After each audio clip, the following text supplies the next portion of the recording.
গত 5ই আগস্ট পদত্যাগ করে ভারতে পালিয়ে যাওয়ার পর এই প্রথম শেখ হাসিনা তার দলের নেতা-কর্মীদের উদ্দেশ্যে একটি বার্তা দিয়েছেন। ভারতীয় সংবাদ মাধ্যম দি প্রিন্ট এই বার্তাটি প্রকাশ করেছে। শেখ হাসিনা সে বার্তায় বলেন, আমি যদি যুক্তরাষ্ট্রের হাতে সেন্ট মার্টিন ও বঙ্গোপসাগর ছেড়ে দিতাম তাহলে ক্ষমতায় থাকতে পারতাম। তার দলের নেতা-কর্মীদের উদ্দেশ্যে শেখ হাসিনা বলেন, আমি শিগগিরই ফিরব ইনশাআল্লাহ। পরাজয় আমার, কিন্তু জয়ী হয়েছে বাংলাদেশের জনগণ।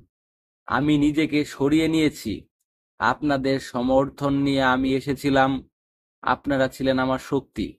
আপনারা যখন আমাকে চাননি তখন আমি নিজে থেকে সরে গেছি, পদত্যাগ করেছি। আমার যেসব কর্মী সেখানে আছেন তারা কেউ মনোবল হারাবেন না। আওয়ামী লীগ বারবারই উঠে দাঁড়িয়েছে।